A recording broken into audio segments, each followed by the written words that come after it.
Okay, thank you. Okay, Assalamualaikum warahmatullahi wabarakatuh. Kami daripada kumpulan 2 ingin membentangkan tentang program Khidmat Alam Sekitar yang telah kami jalankan. Jadi program Khidmat Alam Sekitar ataupun lebih dikenali sebagai Caring, Living and Save the Environment dengan kerjasama Kampung Air Meleleh. Okay, next slide.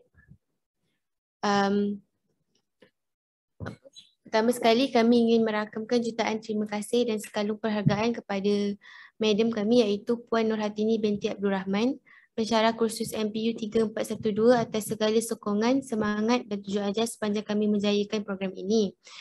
Usaha gigih madam amatlah kami hargai dan kami percaya sesungguhnya tanpa bantuan madam, program ini tidak dapat dilaksanakan dengan sebaik-baiknya. Di samping itu, kami juga ingin merakamkan sekalung penghargaan kepada penduduk Kampung Air Meleleh atas segala kerjasama yang diberikan sepanjang melangsungkan program ini. Sekalung apresiasi juga diucapkan kepada Encik Baharudin bin Mian, Ketua Kampung Air Meleleh atas segala layanan yang baik dalam usaha memastikan program ini dapat dijalankan dengan lancar tanpa sebarang masalah. Seterusnya, terima kasih juga diucapkan kepada keluarga, sanak saudara, rakan taulan dan juga orang perseorangan yang menyokong kami dari segi bantuan kewangan dan tenaga sepanjang kami menjalankan program ini. Segala pengorbanan dan jasa sekalian amatlah kami hargai. Okey, sebagai pengenalan, tujuan program ini adalah untuk memupuk perasaan masyarakat tentang betapa pentingnya menjaga kebersihan alam sekitar. Bilangan Pantai Bagan Pinang merupakan salah satu kawasan pantai peranginan dan pelancongan di daerah Perdesaan Negeri Sembilan. Oleh hal yang demikian, pantai ini merupakan destinasi yang paling sesuai bagi pengunjung yang datang daripada Kuala Lumpur, Melaka maupun sekitar Negeri Sembilan untuk melapangkan fikiran daripada segala tekanan kerja. Kemudahan yang terdapat di Pantai Bagan Pinang ini termasuklah gelanggang bola tampar pantai, gerai-gerai makanan, tapak perkemahan dan perkelahan, taman permainan kanak-kanak dan sebagainya. Jadi kebiasaannya pantai ini akan dipenuhi dengan pengunjung tempatan maupun penduduk asing pada setiap hujung minggu. Jadi Pantai Bagan Pinang ini merupakan tempat yang strategik lah untuk kami menjalankan program khidmat alam sekitar. Program kami ini telah dijalankan pada 2 Julai 2022 daripada pukul 9 pagi hingga 6 petang dengan kerjasama penduduk Kampung Air Meleleh dan telah dirasmikan oleh Ketua Kampung yang dikenali sebagai Encik Baharudin bin Mian. Jadi program ini terdiri daripada 11 orang pelajar KPTM iaitu kami dan 15 orang remaja daripada penduduk Kampung Air Meleleh. Okay, next slide. Matlamat program. Okay. Matlamat program yang pertama sekali adalah meningkatkan kesedaran kepada kami betapa mengenai kepentingan memberikan khidmat bakti kepada masyarakat. Yang kedua, menunjukkan kecanaan kami terhadap kepentingan alam sekitar. Yang ketiga, memupuk semangat kecintaan terhadap budaya tolong-menolong antara satu sama lain. Dan yang terakhir sekali adalah untuk menampilkan nilai tambah kepada kami untuk menjadi insan yang berakhlak mulia untuk berhadapan dan berinteraksi dengan dunia luar suatu hari nanti. Next slide, objektif program. So yang pertama sekali objektif program ini adalah untuk menjaga, memelihara dan memanfaatkan sumber alam yang sedia ada serta mempertahankan kelestariannya untuk kesejahteraan sejagat. Yang kedua, memberikan kesedaran tentang kepentingan menjaga alam sekitar kepada masyarakat secara umum. Yang ketiga, menyemai sifat mulia seperti toleransi dan muafakat dalam menyelesaikan sesuatu tugasan di samping melahirkan insan yang berkualiti serta memberi sumbangan kepada negara. Dan yang terakhir sekali adalah untuk menerapkan nilai-nilai murni dalam pembentukan individu yang beretika dan bertanggungjawab. Okay, seterusnya saya akan berikan kepada Nur Syasha Auni. Okay, terima kasih Rani Kisha. Seterusnya saya akan ceritakan tentang butiran program. Nama program yang dilangsungkan ialah program Khidmat Alam Sekitar iaitu Caring, Loving and Save the Environment. Penganjur daripada program ini terdiri daripada kumpulan 2 iaitu dari Seksyen 3.2 pelajar sepenuh masa Bachelor of Accounting and Finance College Perita Marabangi. Aktiviti ini dilangsungkan pada 2 Julai 2022 pada hari Sabtu pada pukul 9 pagi hingga 6 petang. Tempat yang dilangsungkan ialah Pantai Bagai Pinang, Port Dickson yang telah diceritakan oleh Erani Kisha sebentar tadi, dan jumlah peserta yang terlibat terdiri daripada 26 orang, 11 daripada dan termasuk daripada 11 orang pelajar KPTN Bangi dan 15 remaja Kampung Air Meleleh. Aktiviti yang dilangsungkan iaitu membersihkan kawasan pantai, iaitu gotong royong, dan isi air dalam botol, bawa telur, pakai sudu, balon-balon air, cari gula-gula dalam tepung, dan perlawanan persahabatan bola tampar di pantai. Next. Slide seterusnya akan menceritakan tentang tentative program, iaitu aktiviti yang dijalankan pada hari tersebut. Pada pukul 6.30 pagi, pelajar kumpulan 2 ini akan bergerak dari Bangi ke Kampung Air Meleleh dan tiba pada pukul 8 pagi di Kampung Air Meleleh. Pada pukul 8.45 pagi, kami semua tiba di Pantai Bagai Pinang Port Dickson bersama ketua kampung dan penduduk Kampung Air Meleleh. Pada pukul 9 pagi, kami mengadakan ucapan pengarah program khidmat masyarakat daripada Muhammad Nabil dan ucapan ketua kampung Air Meleleh. Pada pukul 9.30 pagi pula, kami akan mengadakan aktiviti ice breaking, iaitu sesi pengenalan diri kami dengan penduduk kampung Air Meleleh serta sedikit senam aerobik untuk warm up sebelum aktiviti. Dan pada pukul 10 pagi, Sukaneka 1 dijalankan sebagai aktiviti yang pertama, iaitu isi air dalam botol. Diteruskan dengan Sukaneka 2, iaitu bawa telur pakai sudu. Dan kami berhenti pada pukul 11 pagi untuk acara minum pagi. Aktiviti seterusnya dijalankan pada pukul 11.30 pagi, iaitu Sukaneka 3, mencari gula-gula dan tepung.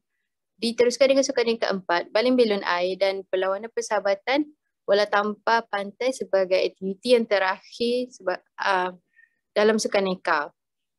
Dan aktiviti itu dihabiskan pada pukul 1 tengah hari, iaitu kami akan berehat, solat Zuhur dan makan tengah hari bersama penduduk di Air Meleleh itu. Selesai rehat dan solat Zuhur serta makan tengah hari, kami akan mengadakan gotong royong membersihkan pantai tersebut pada pukul 2 petang dan habis pada pukul 5 petang. Dan pada pukul 5 petang tersebut kami akan rehat, solat asar dan minum petang. Selesai sesi rehat petang, kami akan mengadakan sesi penutup dan penyampaian hadiah pada pukul 5.30 petang dan bersurai pada pukul 6 petang dengan diakhiri dengan sesi bergambar dan bersurai. Next. Aktiviti ini diselesaikan oleh para pelajar dan jawatan kuasa program, iaitu daripada penaung sendiri, daripada pengarah Kolej Politek Mara Bangi, iaitu Encik Ramli bin Muhammad Jawi, berserta penasihat iaitu Puan Nurhatini binti Abdul Rahman, iaitu pesyarat MPU 3412 Khidmat Masyarakat, dan pengarah daripada kumpulan kami iaitu Muhammad Nabi bin Nur Hisham, serta timbal pengarah Nur Fazilah Izzati binti Muhammad Dahalan. Setiausaha iaitu Ahmad Firdaus bin Ahmad Mushidi, berserta Bendahari Wan Anis Amira binti Wan Mahmud, dan Biro Aktiviti saya sendiri Nur Syahuni binti Ahmad Hilmi, Biro Cenderahati Ahmad Mutakim bin Abdul Rahim, serta Biro Makanan Afi Ashraf bin Zulkifli dan Biro Multimedia Muhammad Irfan bin Azizi. Aktiviti ini juga tidak lengkap tanpa kehadiran Biro Pengangkutan iaitu Siti Nur Farain Zulaika binti Muhammad Izzah, serta Biro Protokol dan Logistik iaitu Eran Kisha binti Muhammad Fazil, dan akhir sekali Biro Tajaan dan Perhubungan iaitu Muhammad Faiz bin Zulkifli. Selesai. Dan slide akan diteruskan oleh Ahmad Mutaki. Okay, bagi perjalanan aktiviti sebelum program dijalankan, kami telah berbincang untuk menjalankan program ini sama ada program ini dijalankan di Pantai Bagan Pinang di Port Dickson ataupun Pantai Kelebang di Melaka.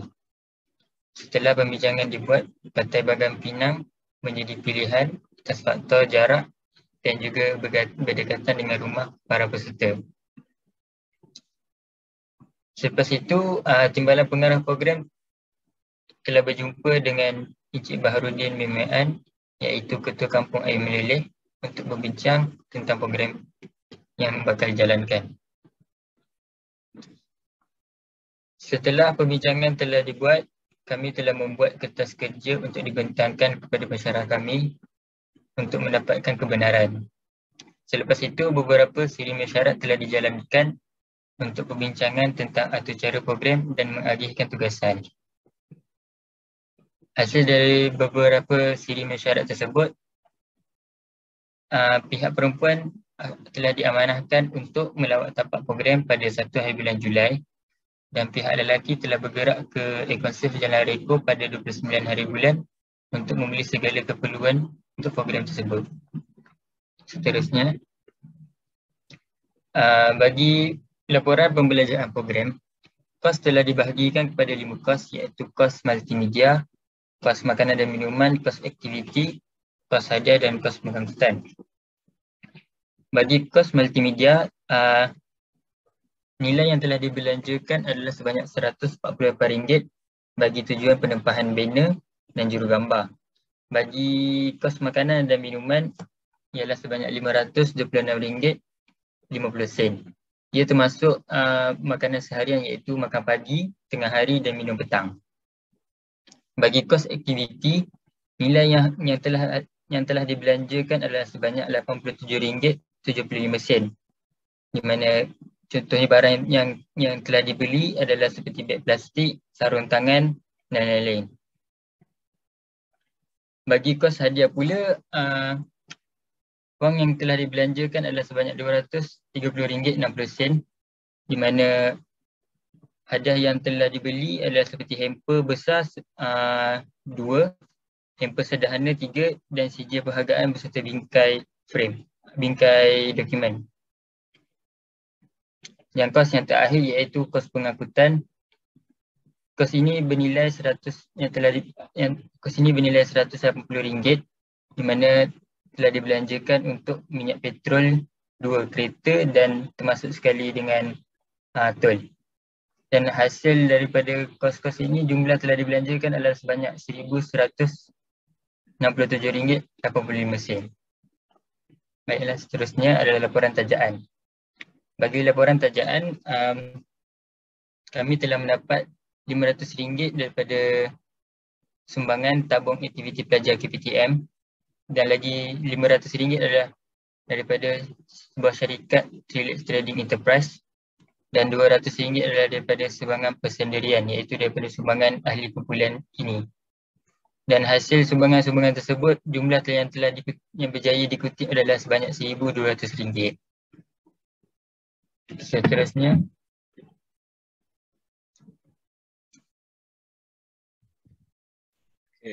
seterusnya perjalanan aktiviti semasa program. So pada 2 Julai kami semua mengambil keputusan untuk berkumpul di Plaza Tol Bagi pada jam 6.30 pagi untuk memulakan perjalanan ke Kampung Air Meleleh. So kami berjaya sampai ke Kampung Air Meleleh pada jam 8 pagi dan kehadiran kami telah disambut dengan baik oleh Encik Baharudin bin Mian, iaitu Ketua Kampung Air Meleleh. So sampai sahaja kami di kampung itu, kami telah dihidangkan dengan sarapan pagi, iaitu mi goreng dan teh panas di rumah Encik Baharudin. Selesai sarapan, kami terus bergegas ke Pantai Bagan Pinang, yang mana ia hanya mengambil masa 5 minit saja daripada kampung tersebut. Kami tiba di pantai pada jam 8.45 pagi dan bersiap sedia untuk memulakan program. Tepat pada jam 9 pagi, kami telah memulakan program dengan ucapan perasmian oleh Ketua Kampung dan ia disusuli pula dengan sesi senam robik dan ta'aruf. Bagi menambahkan seri dalam program ini, kami turut menjalankan aktiviti sukaneka dengan penduduk kampung Air Leleh. Antara sukaneka yang telah kami jalankan adalah isi air dalam botol, bawa telur pakai sudu, cari gula-gula dalam tepung dan baling belon air. So melalui aktiviti sukaneka yang kami jalankan ini, ia telah mendidik dan mengajar kami tentang cara-cara untuk bergaul dan berinteraksi dengan komuniti luar dengan lebih yakin dan tenang. Kami juga telah mengadakan perlawanan persahabatan bola tampar pantai dengan penduduk kampung. Setelah penat melakukan aktiviti, kami mengambil keputusan untuk berehat selama 1 jam bagi memberi ruang solat Zuhur. Aktiviti kami diteruskan lagi pada jam 2 petang dengan aktiviti gotong royong membersihkan pantai. Kami berjaya mengumpulkan sampah sebanyak 6 plastik yang mana ia merangkumi plastik makanan, tin minuman, bekas air, botol dan sebagainya. So secara keseluruhannya, aktiviti gotong royong ini berakhir pada jam 5 petang.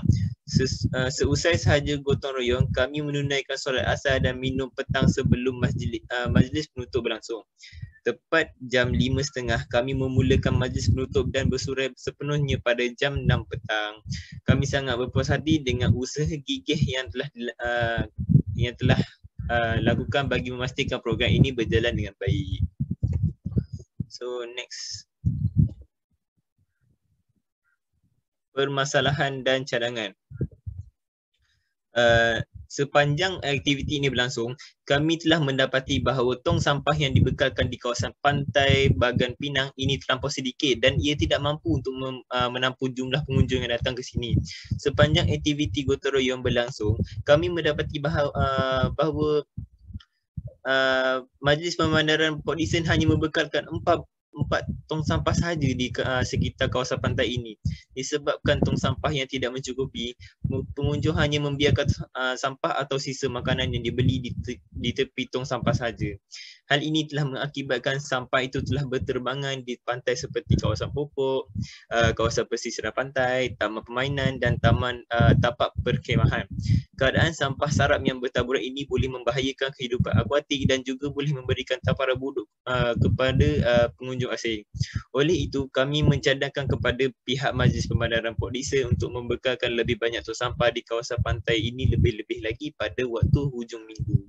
Pembekalan tong sampah yang lebih banyak dan mencukupi ini akan mengurangkan masalah sisa sampah yang bertaburan di pantai.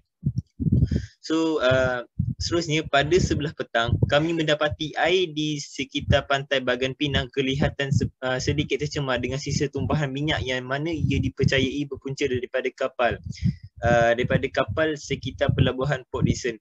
Walau bagaimanapun, tumpah minyak ini hanya sedikit sahaja dan masih berada dalam keadaan terkawal.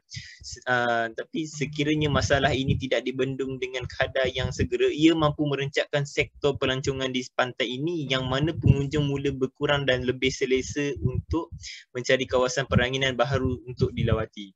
Sebagai inisiatif dalam menyelesaikan masalah ini, pihak Jabatan Alam Sekitar Negeri Sembilan dengan kerjasama Majlis Pemandaran Port Dickson hendaklah sentiasa turun padang ke kawasan pelabuhan bagi memastikan kapal-kapal ini di pelabuhan ini tidak sewenang-wenangnya melepaskan minyak ke laut.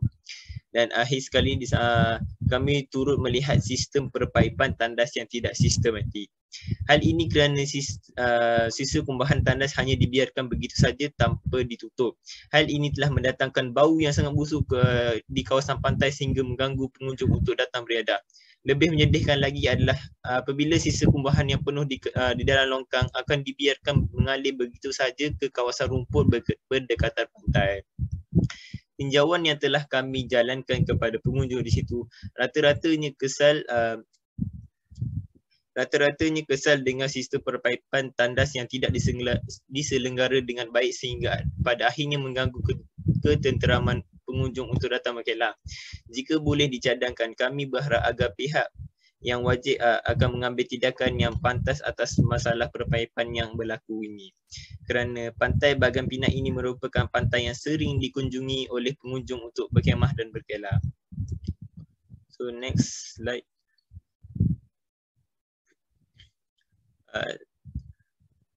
Secara konklusinya, dengan adanya program ini, dapat memberikan banyak manfaat kepada semua yang terlibat, termasuklah para pelajar Kapitian Bangi dan penduduk Kampung Air Meleleh. Antara manfaat yang diperoleh oleh para pelajar sepanjang program khidmat masyarakat ini berlangsung ialah dapat membentuk nilai-nilai murni dan positif dalam kalangan pelajar melalui penglibatan secara aktif dalam program ini. Nilai-nilai murni yang diperolehi boleh diguna pakai di masa depan. Di samping itu, para pelajar juga dapat membina jati diri untuk lebih bertanggungjawab kepada alam sekitar untuk kelangsungan hidup generasi yang akan datang. So, program kemasyarakatan ini dicadangkan untuk terus dilaksanakan di institusi pengajian tinggi awam maupun swasta dalam usaha untuk memberi pendedahan kepada mahasiswa berinteraksi dengan dunia luar di samping mengeratkan hubungan silaturahim di antara masyarakat. Memenuhi keperluan khusus, ia juga dapat memberikan pengalaman baru kepada pelajar khasnya untuk menjadi seorang pemimpin satu hari kelak. Pengalaman seumpama ini tidak akan diperoleh secara teori. Program ini secara tidak langsung akan memupuk semangat kerjasama di kalangan pelajar serta mendidik pelajar untuk mencapai matlamat dalam kerja berpasukan. Pelajar juga dapat belajar cara-cara untuk membentuk satu kumpulan kerja yang saling memerlukan antara satu sama lain dalam mencapai sesuatu objektif kumpulan atau objektif sesuatu organisasi yang ditubuhkan. Semoga program ini dapat membantu pelajar dalam mengendalikan sesuatu projek atau program dan meneruskan usaha murni berkhidmat kepada masyarakat. So, itu sahaja daripada kami. Terima kasih.